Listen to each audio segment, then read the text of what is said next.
Hi guys, welcome to my YouTube channel. मैं Yogesh Khandelwal. Guys, आज जो हम वीडियो देखने वाले हैं वो है हमारा फाइनेंशियल स्टेटमेंट। आज इस वीडियो के अंदर फाइनेंशियल स्टेटमेंट के चैप्टर को मैं पूरा डिस्क्राइब करने वाला हूं। बट आप सभी से उससे पहले मेरी एक रिक्वेस्ट है कि जितने भी व्यूअर्स हैं वो सारे के सारे व्यूअर्स इस वीडियो को पूरा देखें। वीडियो को पूरा देखने के बाद में ही इस वीडियो की वैल्यू आपको समझ में आएगी और ये आपके लिए वैल्यूएबल होने वाला है। अदरवाइज आप आधा वीडियो देखने के बाद में उसको बंद कर देंगे तो वो आपके लिए बेनिफिशियल नहीं होने वाला। तो गाइज, इसका कंटेंट अगर जिन व्यूअर्स को पसंद आए तो वो जरूर से वीडियो को लाइक करें और जितना हो सके उसको शेयर करें और चैनल को सब्सक्राइब करना तो बिल्कुल ना भूलेगा। अब मैं आपसे बात करूंगा फाइनेंशियल स्टेटमेंट की। गाइस, जो 11th क्लास में अपन अकाउंटेंसी पढ़ते थे तो उस अकाउंटेंसी के अंदर जो हमने अकाउंटिंग की थी वो प्रोप्राइटरशिप बिजनेस की अकाउंटिंग थी। प्रोप्राइटरशिप बिजनेस की अकाउंटिंग में हम ट्रेडिंग अकाउंट बनाते थे, पीएनएल अकाउंट बनाते थे और बैलेंस शीट बनाते थे, क्योंकि वहां पर सिर्फ एक प्रोप्राइटर होता था, उसमें एक की कैपिटल होती थी। जैसे ही हमने जंप किया 11th क्लास तो हम आए 12th क्लास में। 12th क्लास में हमने जो बेसिक पढ़ा उसमें पार्टनरशिप पढ़ा। पार्टनरशिप की जितनी भी अकाउंटिंग थी उसमें कौन कौन से अकाउंट बनते थे उनके बारे में हमने चर्चा करी। अब जो हम बात करेंगे, अब हम कंपनी की अकाउंटिंग की तरफ बढ़ रहे हैं। तो कंपनी की अकाउंटिंग में हमें पता होना चाहिए कि कंपनी के जो फाइनेंशियल स्टेटमेंट्स बनते हैं उन फाइनेंशियल स्टेटमेंट्स के अंदर कौन कौन से अकाउंट बनते हैं और ये जो स्टेटमेंट्स बनते हैं ये किस एक्ट और किस तरीके से बनते हैं। तो सबसे पहले मैं आपको बताऊंगा कि जो फाइनेंशियल स्टेटमेंट बनेंगे वो कंपनी एक्ट 2013 का जो शेड्यूल 3 है उस शेड्यूल 3 के अकॉर्डिंग ही फाइनेंशियल स्टेटमेंट कंपनी के बनाए जाते हैं। सबसे पहला क्वेश्चन और उसका आंसर भी मैंने आपको दे दिया है। नंबर 2 क्वेश्चन कि what is the definition of a financial statement in a company. तो सबसे पहले मैं बात करूं कि फाइनेंशियल स्टेटमेंट क्या होता है, बिल्कुल शॉर्ट में it is financial statement are a summary of accounts of a business enterprises. कोई भी बिजनेस एंटरप्राइजेस है गाइस, उस बिजनेस एंटरप्राइजेस में जो उसके अकाउंट्स है उन सारे अकाउंट्स की समरी जो होगी वो समरी ही क्या कहलाती है, फाइनेंशियल स्टेटमेंट कहलाती है। नंबर 2, डिफाइन इस तरीके से भी फाइनेंशियल स्टेटमेंट को किया जा सकता है कि द एंड प्रोडक्ट क्या होता है, पूरा काम करने के बाद में the end product of a financial accounting that show the financial position of the business enterprises। Financial statement बनाते ये हैं कि वो बिजनेस की पूरी एंड ऑफ द ईयर क्या करे, फाइनेंशियल पोजीशन को हमें डिस्क्राइब करें कि उस बिजनेस की फाइनेंशियल पोजीशन क्या है। अब बात आएगी कि फाइनेंशियल स्टेटमेंट्स के अंदर कौन कौन से स्टेटमेंट्स को हम इंक्लूड करने वाले हैं। तो नंबर 1 हमारी क्या बनेगी, बैलेंस शीट। भाई बैलेंस शीट बनाते क्यों है, तो बैलेंस शीट जो भी इकोनॉमिक कंडीशन होती है, इकोनॉमिक पोजीशन होती है हमारे बिजनेस की, हमारी कंपनी की, वो सारी की सारी शो कौन करता है, हमारी बैलेंस शीट। बैलेंस शीट के लिए मैं आप सभी की हेल्प के लिए गाइस एक पूरा का पूरा वीडियो बनाने वाला हूं। अब पीएनएल अकाउंट को हम जो प्रोप्राइटरशिप होता था उसमें पीएनएल अकाउंट बोलते थे, बट अब हम जो इसको बोलने वाले वो इनकम स्टेटमेंट बोलने वाले। इनकम स्टेटमेंट के अंदर क्या करते हैं हम, जो भी नेट प्रॉफिट और नेट लॉस होता है कंपनी के पूरे साल का वो सारा हमें किससे पता लगता है, वो आइडेंटिफाई कर पाएंगे हम पीएनएल की हेल्प से। अब बात करें कि नोट टू अकाउंट्स क्या होता है। गाइज, मैंने 11th क्लास से आपको बोलता आया हूं, भैया जो भी वर्किंग हो, कोई भी कैलकुलेशंस आप अगर कैलकुलेशन करने में करते हो तो उन सारी कैलकुलेशंस के लिए आप वर्किंग नोट प्रिपेयर करें। तो यहां पर बैलेंस शीट और पीएनएल अकाउंट के अंदर जो भी आप डेटा कलेक्ट करने वाले हो, डेटा आप लिखने वाले हो, नोट करने वाले हो, तो वो डेटा निकल के कैसे आया उसका जो विवरण दोगे, जो डिस्क्रिप्शन दोगे, वो किसके अंदर शो करोगे, नोट टू अकाउंट। तो ये नोट टू अकाउंट ज्यादा कुछ नहीं है, ये वर्किंग नोट वाला ही पार्ट है जो कि हमको क्या करना है, बैलेंस शीट और पीएनएल में जितने भी आइटम शो किए हैं उनके बारे में हमारे शो करना पड़ेगा। देन उसके बाद फाइनेंशियल स्टेटमेंट के अंदर ही हमारा 4th पार्ट आता है कैश फ्लो स्टेटमेंट। गाइस, जो प्रोप्राइटरशिप बिजनेस होता था उसमें कैश फ्लो स्टेटमेंट बनाने की जरूरत नहीं होती है, बट कोई भी कंपनी हो उस कंपनी में कंपनी एक्ट 2013 में क्लियरली मेंशन है कि कोई भी कंपनी होगी तो अपने फाइनेंशियल स्टेटमेंट्स में उसको कैश फ्लो स्टेटमेंट को शो करना पड़ेगा। तो cash flow statement is also part of the financial statement. तो ये 4 पार्ट होते हैं, कई बार क्वेश्चन पुटअप कर लेता है तो उसका आंसर हमारे सामने। अब बात आएगी कि सर ये फाइनेंशियल स्टेटमेंट बनाते तो हैं, बट ये बनाते क्यों हैं, उसके कुछ पर्पस होना, कोई तो पर्पस होगा जिसके कारण हम फाइनेंशियल स्टेटमेंट्स को बनाते हैं। तो उसके ऑब्जेक्ट्स को मैं आपके सामने बिल्कुल शॉर्ट के अंदर लेकर आया हूं, तो आप उसको हर एक ऑब्जेक्ट को देखेंगे और अपनी नोटबुक के अंदर नोट करके और एग्जाम के पॉइंट ऑफ व्यू से नोट्स प्रिपेयर करेंगे। तो गाइज, यहां पर है कि सबसे पहला जो ऑब्जेक्टिव है, वो पर्पस है, वो क्या है, to show present true fair view of the business. जो भी हमारा बिजनेस है कंपनी का, उस बिजनेस की जो एक्चुअल ट्रू फेयर व्यू है कि उस बिजनेस के अंदर क्या चल रहा है, उसकी अकाउंटिंग का मैनर क्या चल रहा है, उसकी एसेट क्या है, उसकी लायबिलिटी, उस सारी जो प्रेजेंट सिचुएशन है उसका सिनेरियो आपके सामने कौन शो करने वाला है, उस कंपनी के फाइनेंशियल स्टेटमेंट शो करने वाले हैं। ये सबसे फर्स्ट ऑब्जेक्ट होने वाला है। Number 2, to provide a sufficient and reliable information. Guys, reliable information कौन प्रोवाइड करवाएगा? फाइनेंशियल स्टेटमेंट्स तो प्रोवाइड करवाते हैं, बट किसको प्रोवाइड करवाते हैं भैया? यूजर्स को। यूजर कौन होते हैं भाई? जो भावी इन्वेस्टर्स हैं, पोटेंशियल इन्वेस्टर्स जो होते हैं कंपनी के, क्रेडिटर्स होते हैं, लोन प्रोवाइडर्स, बैंकर्स होते हैं। ये सब क्या करते हैं? एक कंपनी को लोन प्रोवाइड करवाते हैं, उसके अंदर इन्वेस्ट करते हैं। तो इन्वेस्ट करेंगे तब जब उसके पास क्या होगी? सफिशिएंट उस कंपनी से रिलेटेड और रिलायबल यानी बिल्कुल फिक्स इंफॉर्मेशन कंपनी की उनके पास उपलब्ध होगी। अब वो कहां से मिलेगी? वो उस कंपनी के फाइनेंशियल स्टेटमेंट से मिलने वाली है। तो ये भी एक ऑब्जेक्ट बन जाता है किसका? फाइनेंशियल स्टेटमेंट का। किसके लिए? इन्वेस्टर्स के लिए और मनी लेंडर्स के। Number 3, to provide financial data on economic researches and obligations of an enterprises. Guys, यहां पर है कि कोई भी फाइनेंशियल स्टेटमेंट कंपनी का क्या करता है? इकोनॉमिक रिसर्चेज को। इकोनॉमिक रिसर्चेज का मतलब होता है कि कंपनी की इकोनॉमिक वेल्थ कितनी है, कंपनी के पास कौन कौन सी एसेट्स है, कौन कौन से व्हीकल्स है, कौन कौन से डेटर्स है, वो सारी की सारी चीजों को कौन शो करेगा? कि फाइनेंशियल स्टेटमेंट शो करेगा। और ऑब्लिगेशंस का मतलब फ्यूचर लायबिलिटीज कितनी है, कौन कौन सी क्रिएट होनी है, वो सारे ऑब्लिगेशंस भी कौन शो करने वाला है? फाइनेंशियल स्टेटमेंट शो करने वाले हैं। तो इसलिए ये इंपॉर्टेंट होते हैं फाइनेंशियल, और ये ऑब्जेक्ट बनकर आता है कि फाइनेंशियल स्टेटमेंट कंपनी की इकोनॉमिक रिसर्चेज एंड ऑब्लिगेशंस को भी शो करता है। Now, to show the operating profit on a financial position, बोलिए ये operating profit फाइनेंशियल पोजीशन। भैया आपको ध्यान है, कोई भी कंपनी है, कंपनी किसके लिए काम करती है भैया? प्रॉफिट अर्न करने के लिए काम करती है। अब वो कंपनी रन तो हो रही है, ऑपरेट तो कर रहे हैं, बट उस ऑपरेट करने से कंपनी को प्रॉफिट हुआ है या लॉस हुआ है, उसको जानने के लिए we want to prepare the financial statement. It is also object to know the operating profit of a enterprises. Then to disclose accounting policies followed in the accounting process। बोले कोई भी अकाउंटिंग प्रोसेस है, वो accounting process हमने किया है, accounting की है, तो उस अकाउंटिंग के अंदर हमने कौन कौन से अकाउंटिंग रूल्स को, अकाउंटिंग पॉलिसीज को फॉलो किया है, उन रूल्स को हमें डिस्क्लोज करने की आवश्यकता पड़ेगी। और वो किसके थ्रू कर सकते हैं? हम फाइनेंशियल स्टेटमेंट जो हमने प्रिपेयर किए हैं, वो कौन कौन से rule? Like that cash flow statement हम बनाते हैं। कैश फ्लो स्टेटमेंट जो बनता है हमारा AS3 अकाउंटिंग स्टैंडर्ड 3 के अकॉर्डिंग बनता है। तो ये हमें डिस्क्लोज करने की रिक्वायरमेट होती है कि फाइनेंशियल स्टेटमेंट में कैश फ्लो आपने बनाया है तो कौन सी पॉलिसी के अकॉर्डिंग आपने बनाया, कौन से स्टैंडर्ड के अकॉर्डिंग आपने बनाया। वैसे ही जिससे डेप्रिसिएशन प्रोवाइड कर देते, तो डेप्रिसिएशन में आपने WDV मेथड यूज किया या आपने SLM मेथड यूज किया, तो उस पॉलिसी का नेम किससे पता लगेगा? हमें फाइनेंशियल स्टेटमेंट्स को देखने के बाद ही पता लगेगा। तो it is also an objective of a financial statement. तो गाइज, ये सारा का सारा जो बोर्ड के ऊपर अभी नोट था, वो सारी की सारी इंफॉर्मेशन मैंने आपको बता दिए, समझा दिए। इनको आप आराम से स्क्रीनशॉट लें और अपनी नोटबुक के अंदर नोट करें। अब इसके बाद में सबसे फर्स्ट हम इसका फर्स्ट स्टेप जो कि इनकम स्टेटमेंट होने वाला है, देन आफ्टर उसके बाद बैलेंस शीट पढ़ेंगे। सबसे पहले मैं आपको इनकम स्टेटमेंट क्लियर करने, हम बात कर रहे थे हमारे इनकम स्टेटमेंट की, वो इनकम स्टेटमेंट मैं आपके सामने लेकर आया हूं। सबसे पहले मैं जो बताने वाला हूं वो अच्छे से सुने हर एक स्टूडेंट। जो हमारा इनकम स्टेटमेंट कंपनी का बनने वाला है, वो कंपनी का जो शेड्यूल 3 होता है, कंपनी एक्ट 2013 में जो कंपनी का शेड्यूल 3 होता है, उसका पार्ट 2 के अंदर इस इनकम स्टेटमेंट को मेंशन किया गया है। सारी की सारी चीजें मैंने इसके ऊपर मेंशन कर दी है।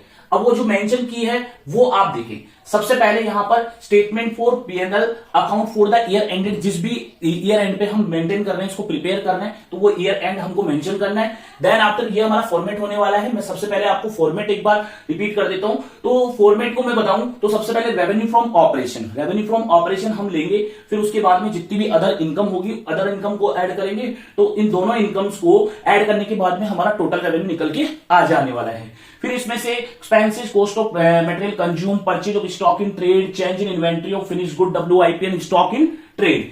और employees benefit expenses, finance cost, depreciation and amortisation, other expenses, यानी सारे के सारे खर्चों को मैंने एक साथ लिख दिया।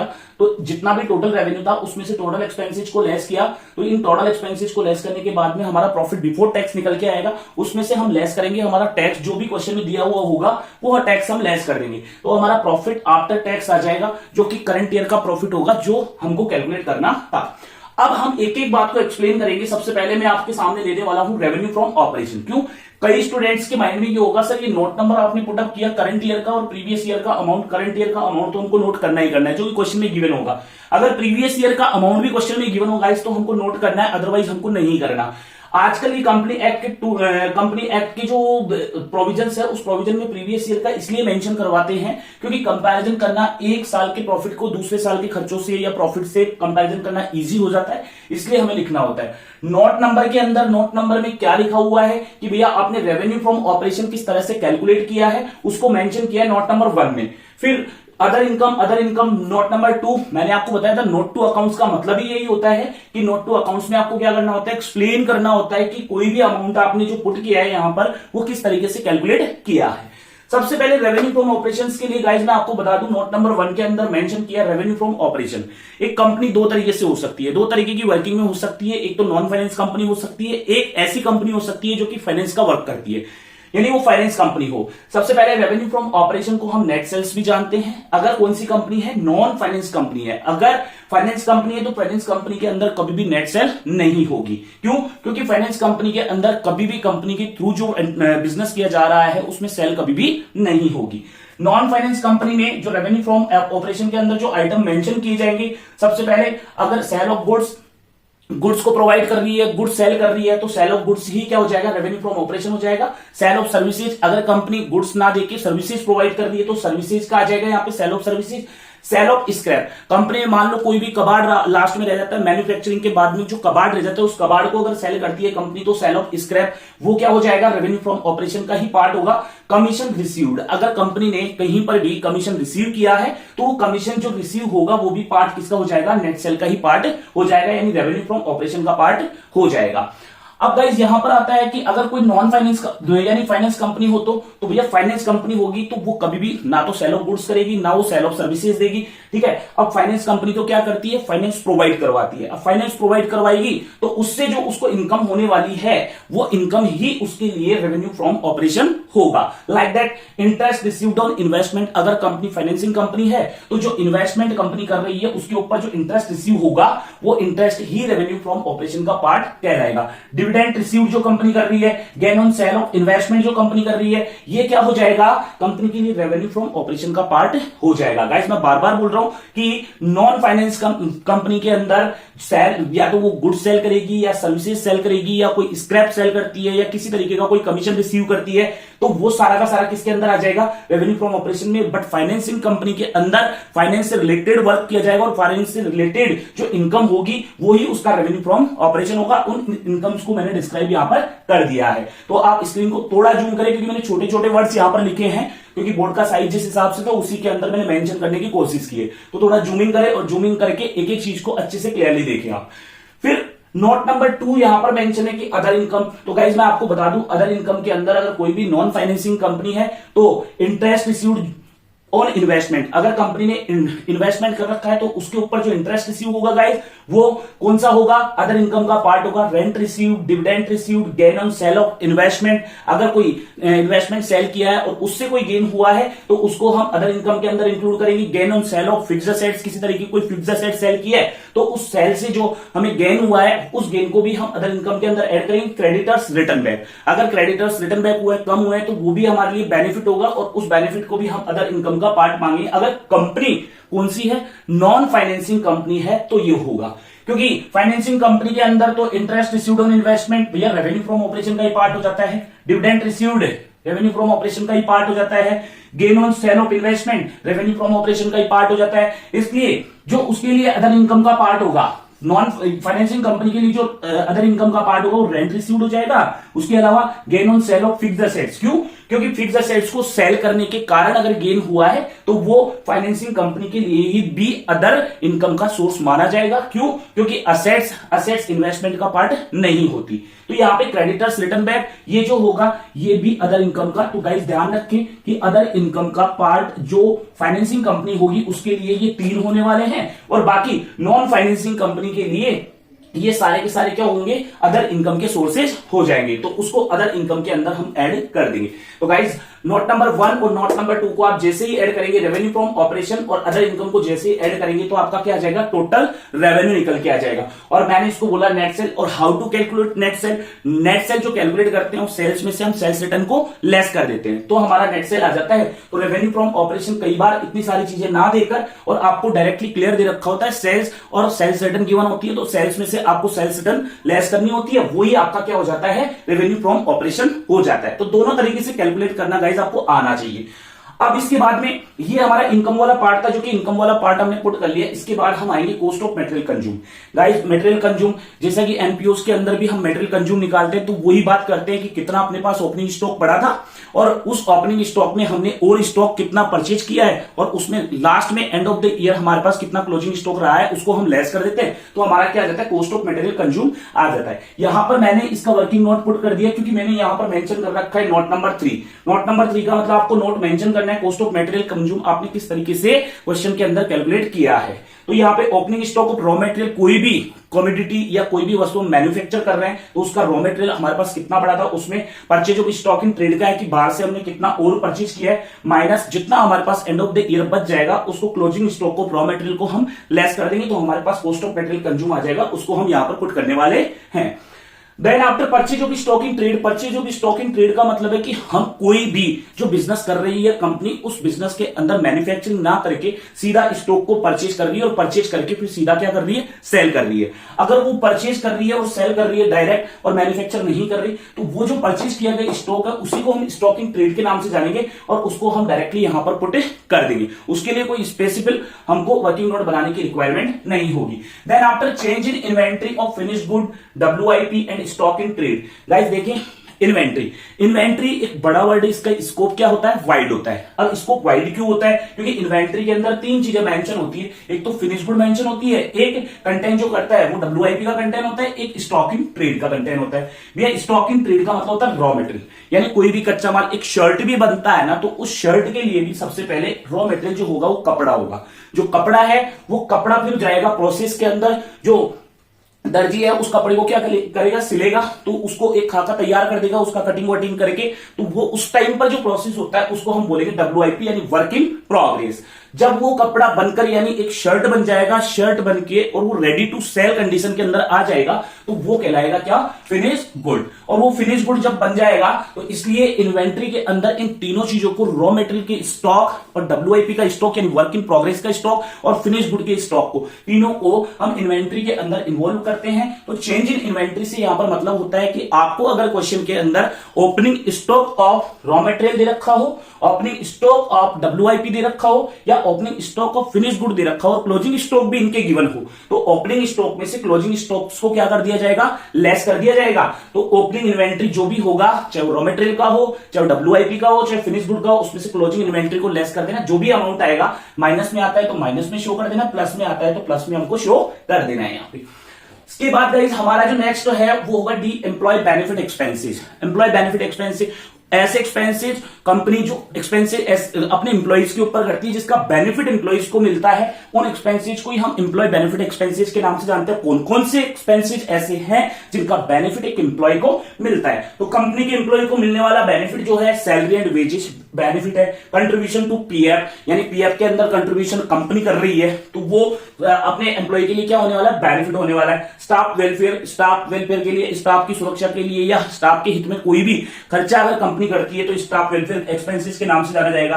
बोनस, लीव एनकेजमेंट का मतलब है कि छुट्टियां की उसका भी पैसा हम आपको दे रहे हैं। मेडिकल एक्सपेंसेस, कैंटीन का कोई भी खर्चा जिसका पेमेंट भी कंपनी कर रही है तो वो सारे के सारे क्या हो गए, EBE यानी एम्प्लॉय बेनिफिट एक्सपेंसेस। तो इसका इसका भी हमको वर्किंग यानी जितने जितने एक्सपेंसेस थे अलग अलग लिखे हुए थे उन सबका एक जगह करके टोटल कर देना, नोट टू अकाउंट्स डाल देना है नंबर 5 और टोटल करके यहाँ पे क्यूमुलेटिव अमाउंट उनका शो हमको कर देना है। इसके बाद finance cost. Guys finance cost का मतलब क्या होता है, एक कंपनी क्या करती है, लोन लेती है। अब लोन लेती है, लोन यानी पैसा किसी भी तरीके से पैसा आता है, कंपनी बैंक से भी पैसा ले सकती है, तो फाइनेंशियल इंस्टीट्यूशन से भी पैसा ले सकती है, तो डिबेंचर होल्डर से भी पैसा ले सकती है। तो कंपनी का जैसा आता है वैसे ही कंपनी पैसा लेती है, लेकिन उस पैसे को लेने का भी कंपनी को क्या आता है, खर्चा आता है। अब वो खर्चा ही कंपनी के लिए क्या कहलाता है, फाइनेंस कॉस्ट, क्योंकि फाइनेंस रिसीव, फाइनेंस मतलब पैसा रिसीव कर रही है कंपनी, अब पैसा ले रही है तो उसकी जो कॉस्ट लग रही है that cost is equal to be a finance cost. अब फाइनेंस कॉस्ट के अंदर loss on issue of debenture, जो कि कंपनी हर साल क्या करती है, अपने P&L में लाके उसको राइट ऑफ कर देती है। जितना राइट ऑफ कर रही है उतना पार्टी अपना फाइनेंस कॉस्ट के अंदर इस साल का एक्सपेंसेस के अंदर ऐड हो जाएगा। अब बात करते हैं issue expenses on share and debenture. भैया कंपनी क्या कर रही है, पैसा ले रही है, शेयर्स के थ्रू ले रही है, डिबेंचर्स के थ्रू ले रही है। अब पैसा आएगा तो आने के जो भी खर्चे होंगे, इश्यू एक्सपेंसेस, डिबेंचर को इश्यू कर रही है तो उसका एक्सपेंसेस होगा, वो फाइनेंस कॉस्ट का ही पार्ट हो जाएगा। Then interest paid on bond, कोई लॉन्ग टर्म बोरोइंग है या कोई डिबेंचर है, debenture is also long term borrowing, तो डिबेंचर्स कंपनी पब्लिक के अंदर इश्यू कर रही है तो पब्लिक को क्या करना पड़ेगा, कंपनी के थ्रू इंटरेस्ट का पेमेंट करना पड़ेगा। अब वो जो इंटरेस्ट होगा वही कंपनी के लिए फाइनेंस कॉस्ट का पार्ट हो जाएगा। जितनी भी फाइनेंस कॉस्ट क्वेश्चन के अंदर हो उन सारे फाइनेंस कॉस्ट को एक जगह क्यूमुलेटिव करके नोट नंबर डाल के और ऐड करके हमको क्या करना है, फाइनेंस कॉस्ट के अंदर यहाँ पे डिटेल नोट कर देनी। डेप्रिसिएशन एंड अमोर्टाइजेशन, गाइस मैं आपको 11th क्लास के अंदर भी एक्सप्लेन करता था कि व्हाट इज डेप्रिसिएशन, भैया fall in the tangible assets, ठीक है, any fall in the tangible assets that is equal to be a depreciation. कोई भी टेंजिबल एसेट्स हो, बिल्डिंग, प्लांट, मशीनरी, ठीक है, मोटर कार, तो ये सारी की सारी एसेट कौन सी है, टेंजिबल फिक्स्ड एसेट्स है। तो टेंजिबल फिक्स्ड एसेट्स के अंदर कोई भी डिक्रीमेंट होता है, फॉल होता है उनकी वैल्यू में, तो उसको हम कहां पर नोट कर देंगे, यहां पर नोट कर देंगे। वो क्वेश्चन में आपको मेंशन होगा, गिवन होगा, दे रखा होगा। But what is amortisation, amortisation भैया टेंजिबल फिक्स्ड एसेट्स की वैल्यू फॉल हो तो डेप्रिसिएशन, बट इंटेंजिबल एसेट्स की वैल्यू फॉल हो जाए, लाइक दैट गुडविल हुआ, पेटेंट हुआ, ट्रेडमार्क हुआ, any computer software like that, कुछ भी हो तो उनकी वैल्यू में अगर किसी भी रीजन से फॉल होता है तो that fall is equal to be amortisation, ठीक है। तो वो क्वेश्चन में गिवन होगा और हमको डायरेक्ट क्या कर देना, उनको टोटल। कई बार हो जाता है कि बिल्डिंग का, प्लांट का, मशीनरी का डेप्रिसिएशन दे रखा है और इनमें से पेटेंट या गुडविल या कॉपीराइट इनका अमोर्टाइजेशन दे रखा है, तो सबको एक साथ टोटल करना है, वर्किंग नोट बना देना है, उसका नोट नंबर 7 डाल के और आप क्या कर दोगे, उसका टोटल यहां पर मेंशन कर दोगे। तो गाइस इसके बाद अदर एक्सपेंसेस, भैया जिसका कोई धनी नहीं है, जिसका कोई भी धनी नहीं है, कोई धनी का मतलब इनमें से कोई भी धनी बनने के लिए तैयार नहीं है, उन सारे के सारे एक्सपेंसेस को आप किसके अंदर इंक्लूड कर दोगे, अदर एक्सपेंसेस के अंदर इंक्लूड कर दोगे। लाइक दैट कैरीज इनवर्ड हुआ, कैरीज आउटवर्ड हुआ, loss on sale of fixed assets हुआ, क्यों, जो इनकी इनकम थी फिक्स्ड एसेट्स यानी gain on sale of fixed assets, वो तो जा रही थी किसके अंदर, रेवेन्यू के अंदर। अब एक्सपेंसेस में loss on sale of fixed assets हुआ, ठीक है, ये सारे के सारे इंटरेस्ट पेड हुआ, ये सारे के सारे एक्सपेंसेस किसके अंदर आने हैं, अदर एक्सपेंसेस के अंदर। ऑफिस के जितने भी खर्चे, ऑफिस, सेलिंग एंड डिस्ट्रीब्यूशन, ठीक है, ये सारे जो प्रिंटिंग एंड स्टेशनरी, सारे खर्चे किसके अंदर आने हैं, अदर एक्सपेंसेस में। क्यों, क्योंकि यहां पर किसी भी हेड के अंदर हम उनको शो नहीं कर सकते, क्यों, किसी भी हेड में मेंशन करने के लिए अपने को बोला ही नहीं, सारा मैंने आपको डिस्क्राइब कर दिया, उसके बाद में इनमें तो किसी में आया नहीं, तो आना फिर किसमें है, अदर एक्सपेंसेस के अंदर, आप उनको इन्वॉल्व कर लेंगे। अब क्या किया आपने, सारे के सारे एक्सपेंसेस को यहां पर नोट किया एक्सप्लेन करते हुए, तो अब इन एक्सपेंसेस का क्या कर लोगे, टोटल। भैया यहां पर आपने रेवेन्यू का टोटल कर लिया था, यहां पे आपने एक्सपेंसेस का टोटल कर लिया। अब आपको क्या करना है, टोटल रेवेन्यू के अंदर से टोटल एक्सपेंसेस को लेस कर देना है। जो प्रॉफिट स्टूडेंट्स कैलकुलेट होकर आएगा वो आएगा आपका प्रॉफिट बिफोर टैक्स। यहां पर निकाल लिया प्रॉफिट बिफोर टैक्स आपने। अब प्रॉफिट बिफोर टैक्स निकालने के बाद में आप क्या कर दोगे, जो भी क्वेश्चन में टैक्स का अमाउंट गिवन होगा वो टैक्स का अमाउंट आप यहां पर लेस कर दोगे। अगर है तो, जरूरी नहीं है क्वेश्चन में टैक्स का अमाउंट आपको गिवन हो, अगर गिवन है तो आपको लेस करना है, अगर गिवन नहीं है तो आपको लेस नहीं करना। यहां तक बातचीत करता हूं। अब इसके बाद जो भी आपका प्रॉफिट आया बिफोर टैक्स, उसमें से टैक्स लेस कर दिया तो आपका प्रॉफिट आफ्टर टैक्स निकल के आ गया। और वो जो प्रॉफिट आफ्टर टैक्स जो आपको चाहिए था करंट ईयर का प्रॉफिट, वो यहां पर आपने कैलकुलेट कर लिया है। तो भैया ये था हमारा पूरा का पूरा इनकम स्टेटमेंट। सबसे पहले हमने सारे इनकम स्टेटमेंट क्यों बनाते हैं, कितने प्रकार के इनकम स्टेटमेंट होते हैं, कौन कौन सी चीजें इनकम स्टेटमेंट में यानी फाइनेंशियल स्टेटमेंट के अंदर मेंशन करते हैं, फाइनेंशियल स्टेटमेंट बनाने के ऑब्जेक्ट्स क्या होते हैं, कौन से कंपनी कौन से शेड्यूल के अकॉर्डिंग बनते हैं, फिर उसके बाद में सबसे पहले हमको जो पढ़ना था वो आज की वीडियो के अंदर हमने पढ़ा इनकम स्टेटमेंट, और उस इनकम स्टेटमेंट को मैंने पूरी तरीके से आपको डिस्क्राइब किया है। प्लीज प्लीज प्लीज सभी स्टूडेंट से रिक्वेस्ट करूंगा मैं कि सारे के सारे इस वीडियो को पूरा देखें, बेनिफिट तभी मिलने वाला है हर एक स्टूडेंट को, हर एक व्यूअर को, और जितना हो सके चैनल को तो सब्सक्राइब करना बिल्कुल, अब तो चैनल को सब्सक्राइब कर ले गाइस। और जितने वीडियोस है जो कंटेंट पसंद आ रहे हैं, कंटेंट पूरा का पूरा मजबूत कंटेंट डाला जा रहा है हर एक वीडियो के अंदर, तो आप उन सारे कंटेंट्स को, सारे वीडियोस को लाइक करें और ज्यादा से ज्यादा आप उन वीडियोस को शेयर करें। Thank you so much. Next class में बैलेंस शीट के टॉपिक को लेकर आ रहा हूं जल्दी। Thank you guys.